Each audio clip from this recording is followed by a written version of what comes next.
If you don't know the answer, we'll skip this one. But Lenny says, Okay. hello, Dutch. I was wondering if you ever heard the story of Jerry Lawler accepting a gig to go to WCW in 1991 to challenge Lex Luger, only to turn them down at the last minute after Eddie Gilbert exposed the whole booking, who was probably informed by Paul Heyman. So did you realise that in 91 that Jerry Lawler may have gone to WCW?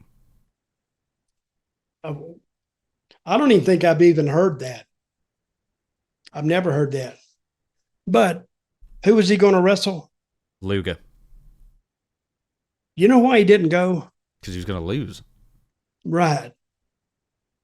That's why he didn't go.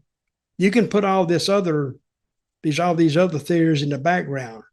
He was going to go down, and he was going to lose to Luger like just a job guy. Well, I don't blame him. I would have said, why would you do that?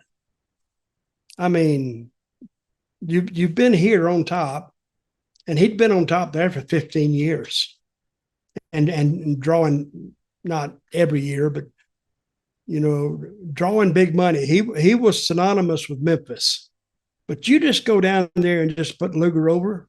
And I said that will actually kill you in your hometown. It'll kill you right here. So he didn't go. Yeah, I think. And what do you mean, Eddie Gilbert? What did he allegedly uncovered or the booking deal? Yeah, he gave an interview to some radio station at the time, and what did he say? I think he just stooged off the entire plan of Lawler coming in, but I think Lawler probably wanted an excuse to get out of that whole deal anyway, because he may have initially agreed to go in, because I think he was going to wrestle Luger in Nashville or Memphis or wherever it be, somewhere in Tennessee. And then he would have lost to Luger on national TV and killed probably his own territory even more than it was dying at that point anyway.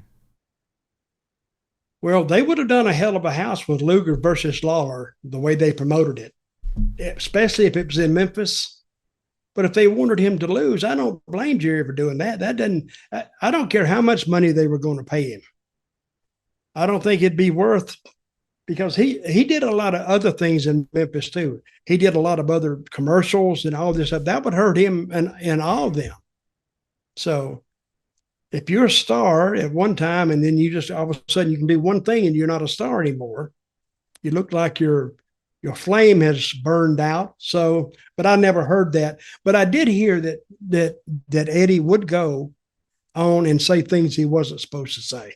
Mm-hmm. And he'd do it because he was pissed off at somebody.